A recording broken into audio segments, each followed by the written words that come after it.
Hi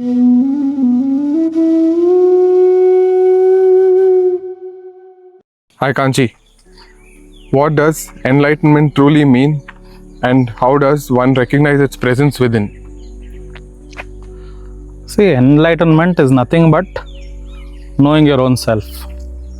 See, knowing your own self is being as you are, being yourself. Or we can say it is abidance in the self, So, realization of who you are is what we call self-realization or enlightenment, right? But when we say, how do we recognize this presence within? The presence, the concept of presence itself is enlightenment. When we say presence, what is presence? Presence is I am. So how do you know that you are here right now? How do you know you exist? You don't need a third party to tell you that you exist, right? Nobody needs to tell you that you exist because you already know that you exist. That proof of existence is embedded in every being. Even an animal knows it exists. This existence itself is, that's what we call Sat Chit Ananda. Right? Sat is only existence. Sat is only the truth. So it is pre-evident. Right? It does not need a third party to provide evidence and say this person exists. Nobody needs to tell you you exist. Nobody needs to tell me I exist. Right? So my existence is my own awareness is proof of my existence. So this awareness is only presence. Right? So this I am here, I am talking, I am walking, So this I am is a precursor to everything, or it is a substratum of all experience. Right? So that itself is the presence. Abiding as this presence is itself, you can say, enlightenment. See, enlightenment generally is it is a word full of, it is burdened by thousands of years of misuse. People misuse the word. So people imagine enlightenment means, some godly thing, something to do with religion, something to do with siddhis and superpowers and all that. Enlightenment, simply if you take the word out, you can say self-knowledge. Self-knowledge is what Gnana.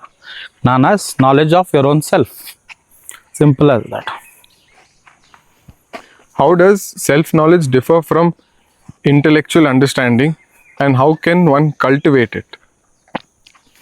Suppose I write the word milk on a piece of paper and then we lick it.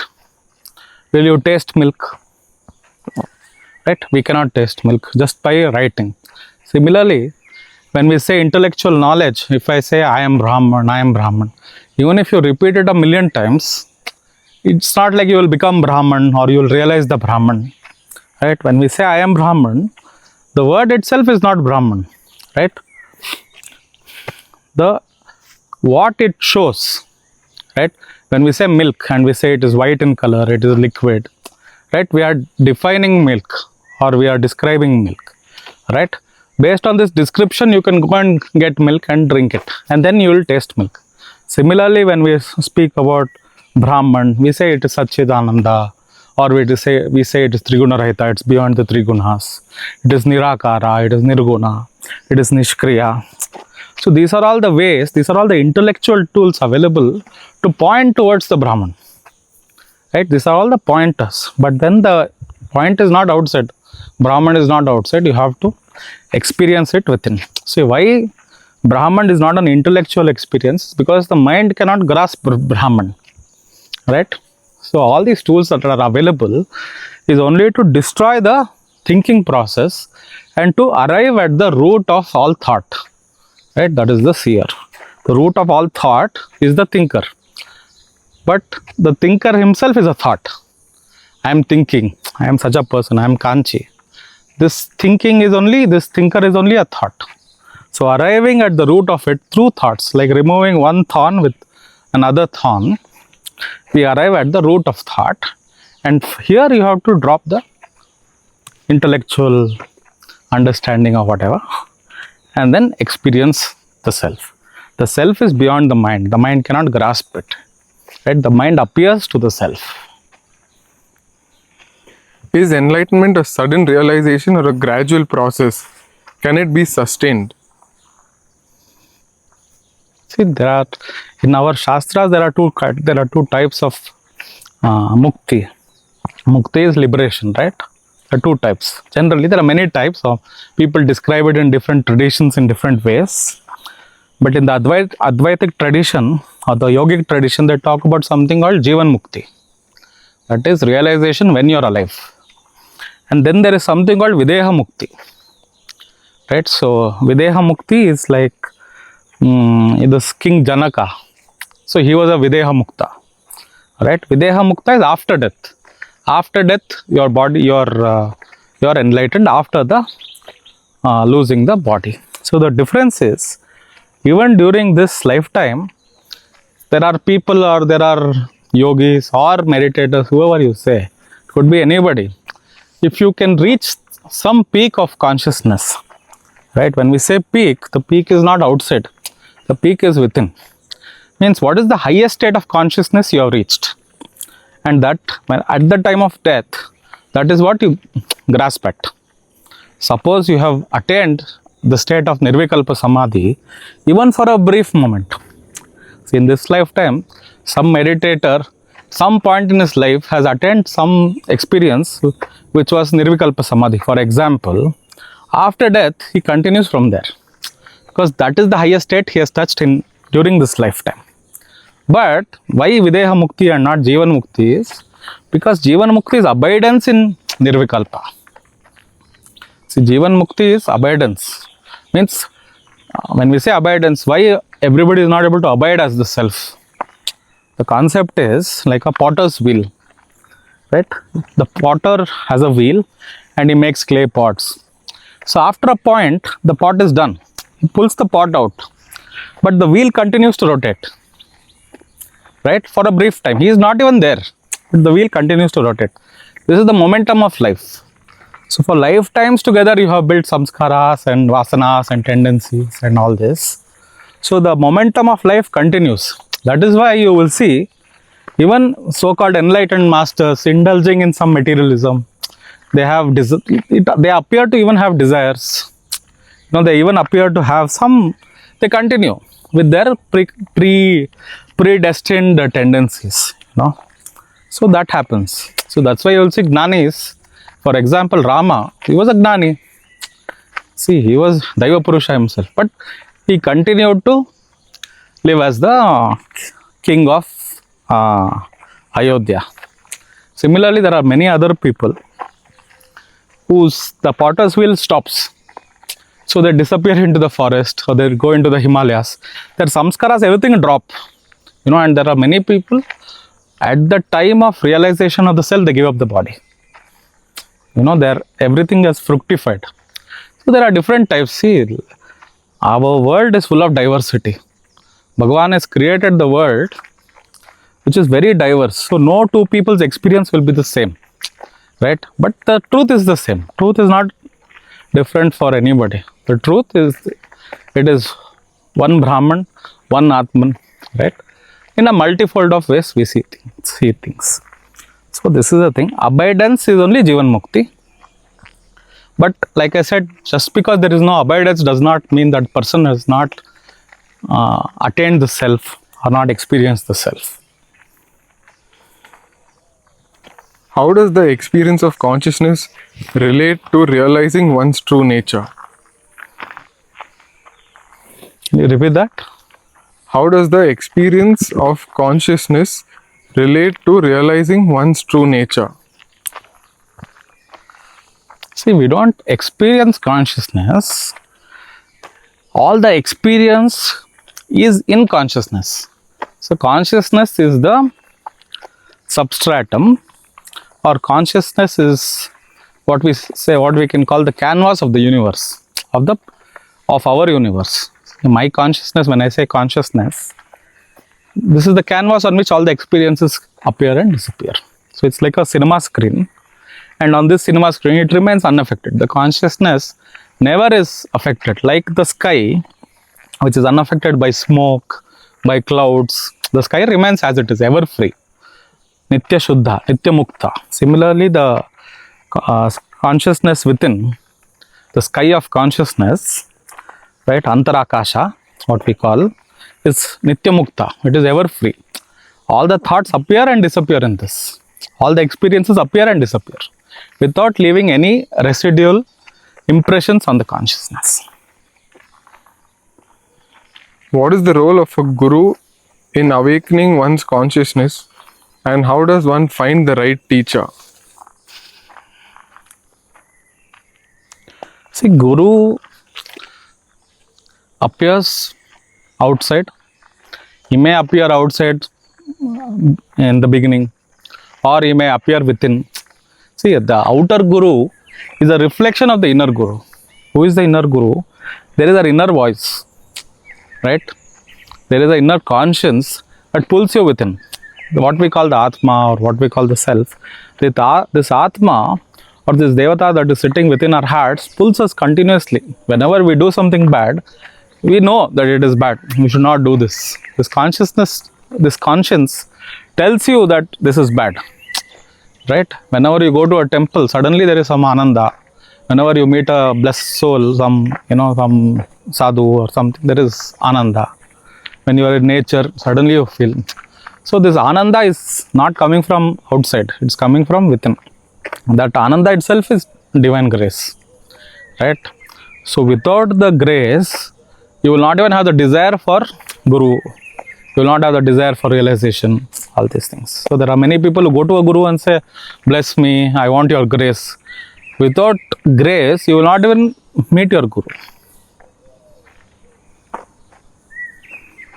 Can one attain enlightenment through self-effort alone, or is divine grace essential? See, self-effort, see why some people want to put effort to attain the self.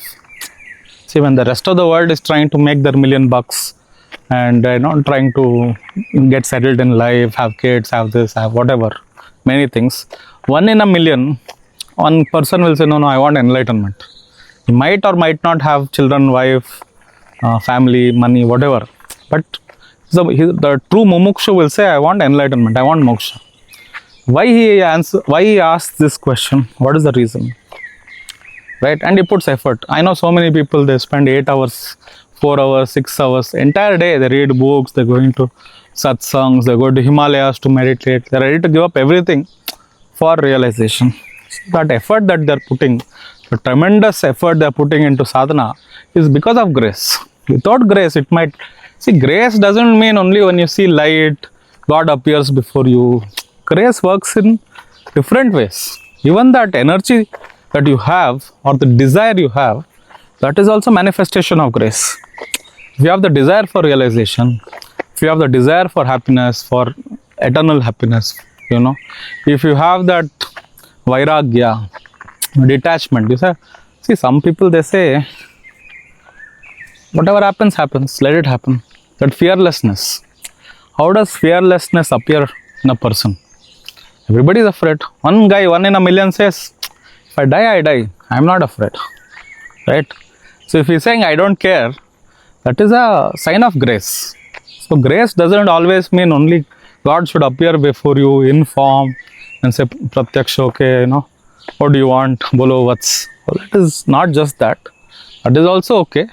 But grace manifests itself in thousands of ways.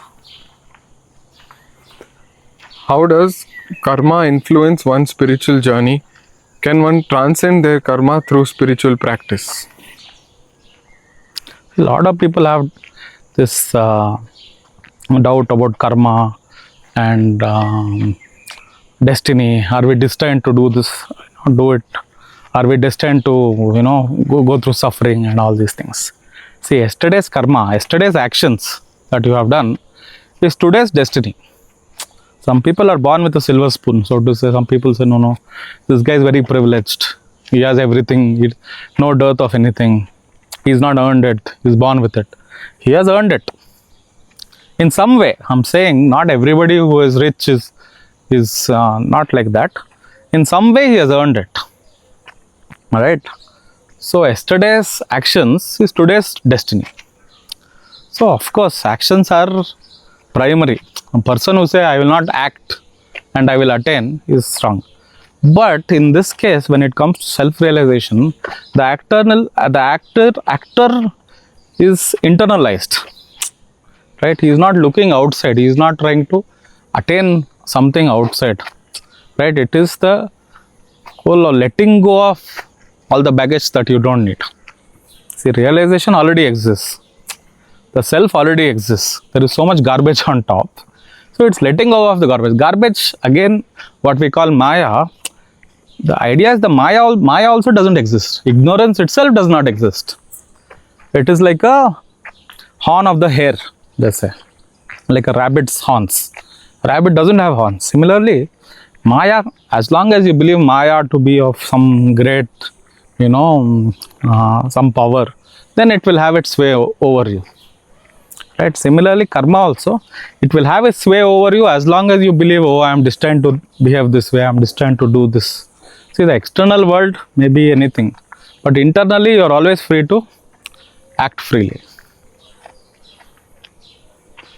How does one experience God through consciousness, and how is God separate from the self?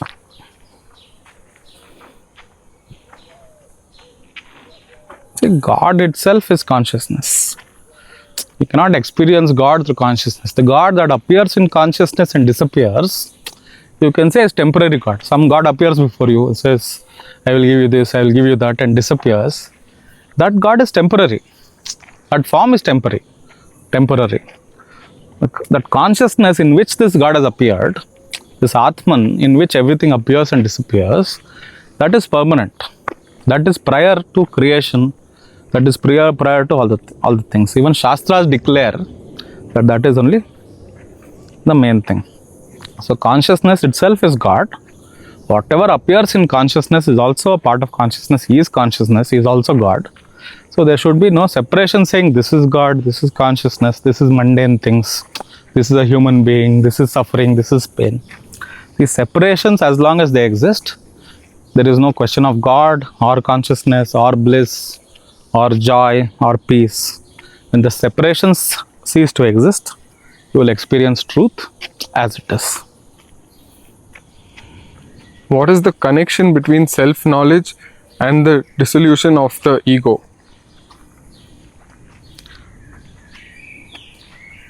Again, dissolution of the ego is only self-knowledge. See, knowing that ego again is not a real thing. Ego is only appearance. Right? When I am watching something, the pure witness is there and the object is there. In between, there is one person who is coming and saying, one entity is saying, I like this, I don't like this, I want this, I don't want this. He is trying to grab at things. So this entity, what is his reality? When you go to the root of this entity and say, okay, I want this, who is this who wants? Who is this who hates this? Who is this who is seeking this? Right? As soon as you reach out and try to see this, what this ego, what we call ego, is made of, it can only be dissolved if it's real. Right? Only if it is of some, it's a substance, okay, you can break it, will break the ego, will dissolve the ego. All this can happen if you, see it, or if you can hold on to it. Because it has no volume, it has no mass, it has no form. It is not a real thing. As soon as you inquire into it, it disappears. That much we should know about ego. And the disappearance of ego is itself what we say self-realization. Is God a personal being, or is God simply the universal consciousness we are all part of? See, the same question I can ask about you. Are you a personal being? Are you the universal consciousness? Right? So when we sleep in our dream state, we will see that the whole universe is there in our dream state. You see the sky, you can see a forest, you can see thousands of people. Right? So all these things in the dream state, who created them? Did God create? You are the creator, you are the Brahma there, right? And what material did you use to create? Nothing, just imagination, right? So if in that, the universe also exists, you also exist. as part of that universe. Similarly, when you can exist as the personal form and you can exist as the universe, similarly what we call God, it's not different from the self. Answer is there. Yeah, thank you.